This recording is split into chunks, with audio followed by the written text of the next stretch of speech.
Next that we will discuss is there is also a good effect doon sa ginawa ni Pharaoh. In fact, everything is for the good. Doon sa pagpapahirap ni Pharaoh sa mga Israelites, most of them forget the Maker, the Creator, except for the tribes of Levi and some other tribes,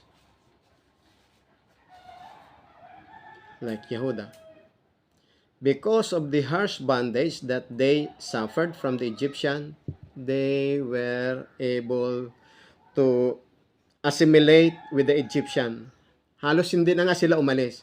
And ang kasal ay mayroong sinasabi nga na 80% of them were not able to get out of Egypt because of their disbelief. Only 20%, okay, 1/5 of them get out of Egypt. And during the 9 plagues of darkness, they were punished with death by God, and they were left in Egypt because of their unbelief. And their unbelief, they did not believe Moses, they are considered as wicked. So Hashem made it to happen that they were punished with death in Egypt, and Hashem was burying them. Yung mga Egyptian, hindi sila nakita, and also other were not able to see them that they left. Only 20% or 1/5 get through the Exodus. So that is around 3 million. 12 million were left in Egypt. Maraming naiwan. So, so now, Pharaoh, sa huli, hinabol. No? Hinabol. Ay, kasi hindi matanggap ni Pharaoh, no? Kasi matigas talaga ulo ni Pharaoh. Ayaw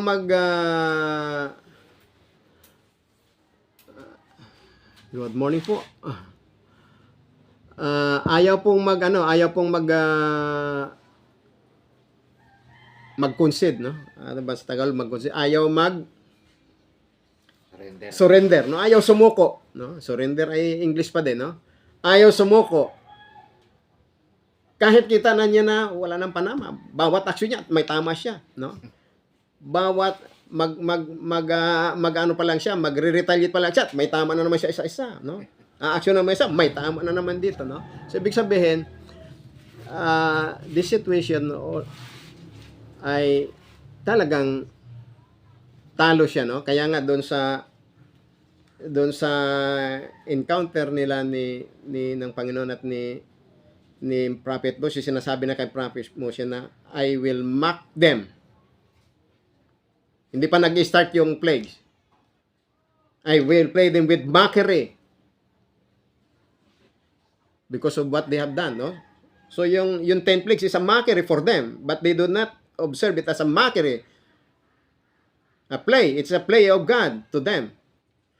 So makita natin na kung sa laro ay dihado ka na, tambak na ikaw kung sa basketball, tambak ka na, ang score mo ay 100/20, stop ka na. Lamang na yung kalaban ng 80 points. Stop na, wala ka nang magagawa. But to Pharaoh, no. Hindi siya nag-concede. To the last moment of his life, he did not concede. So, nung makita na umalis na ang mga Israelita, hindi pa rin niya matanggap. Bakit ko pinayagan? Nagsisimuli. Maling pagsisisi, ano? Bakit ko pinayagan? It's just a wrong repentance, no? Repentance to distraction. So, hinabol na muli niya hanggang makarating doon sa edge ng Balsipon sa may Red Sea, no? Sea of Reeds. At gusto niyang patayin yung mga Israelita. At sabi ng kasal ay, maganda rin yung nangyari. Kahit hinabol sila, maganda nangyari. Bakit, kanyo? Ay kasi, natutong tumawag sa Panginoong Hashem. Chapter 14 verse 10 ng Exodo, no? 14 verse 10, no? And when Pharaoh drew nigh, the children of Israel lifted up their eyes, and behold, the Egyptians marched after them, and they were sore afraid. And the children of Israel cried unto God, unto Hashem. So during their harsh bondage, na-assimilate sila. Sanay sila. Hindi na sila makapanalangin, hindi na sila maka-communicate sa Panginoong Hashem because of the harsh bondage. Halos walang pahinga. And they were sufficed to that situation. Now that they are in trouble with the Egyptian dahil tiyak na papatay siya sa isip nila, then they started to cry to God with a sincere prayer. Mayroong sincerong panalangin.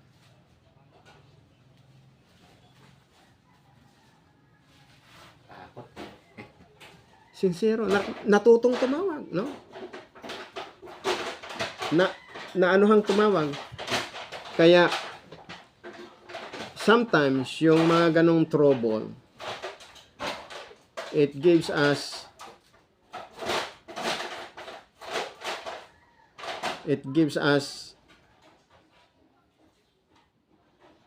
good reason to call upon God.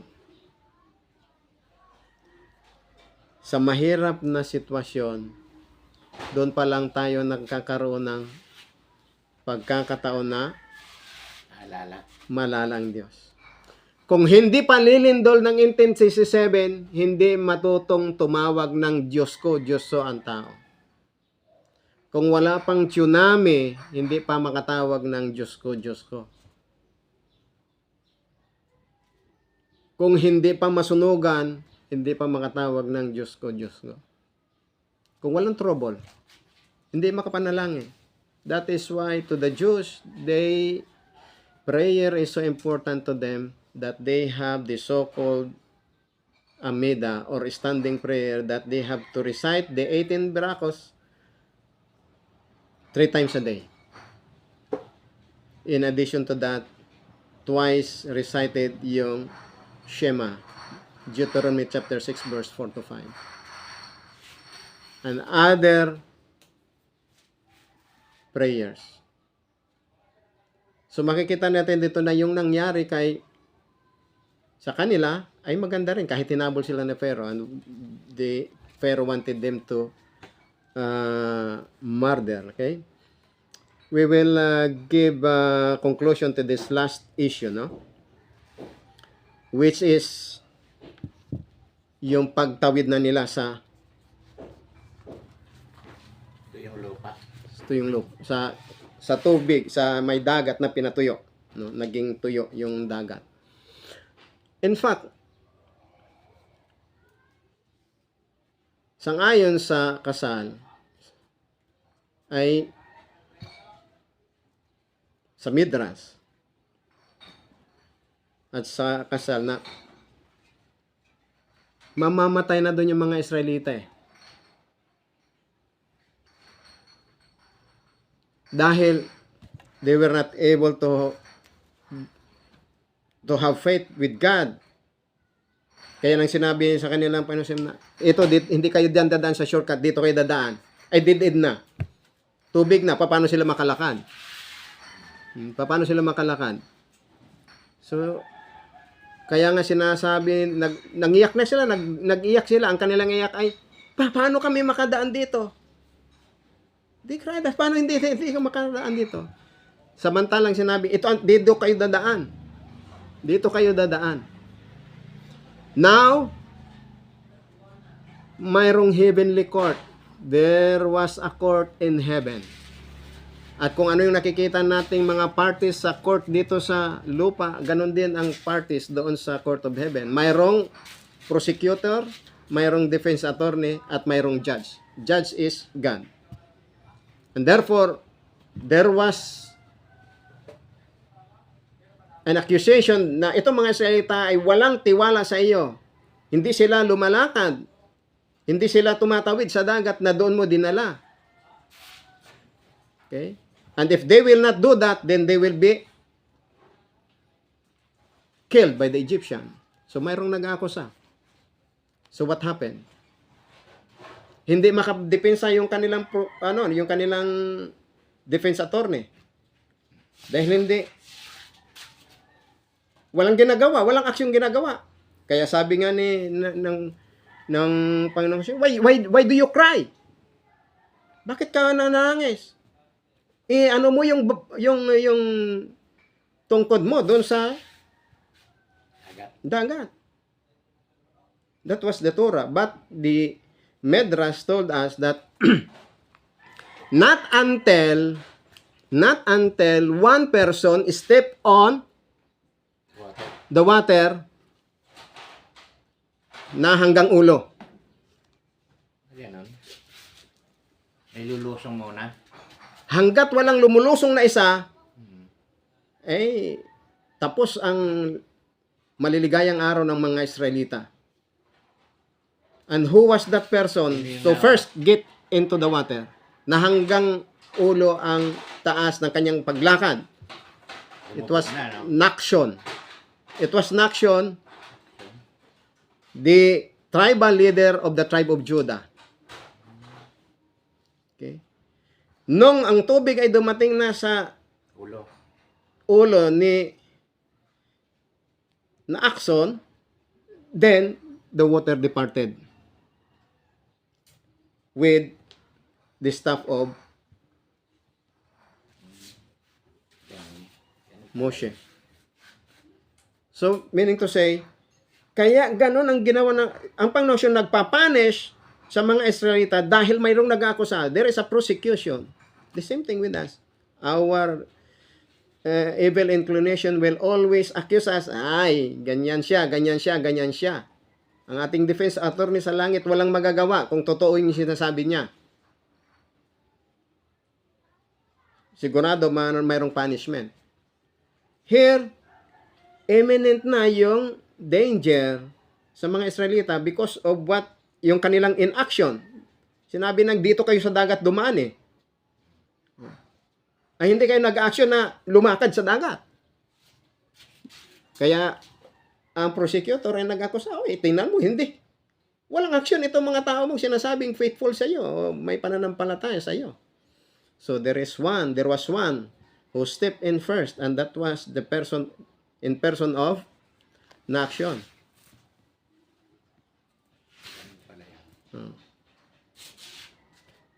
So, kaya mayroong nangyayaring punishment throughout Israel and even the whole world because there was a prosecution office that accuses the Israelites and the world.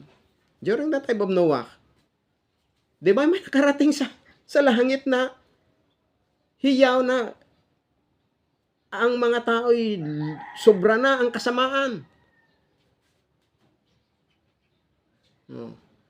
Kaya hindi ma-deny ng judge na ibaliwala yung prosecution. Therefore, God will send the punishment right away after the warning.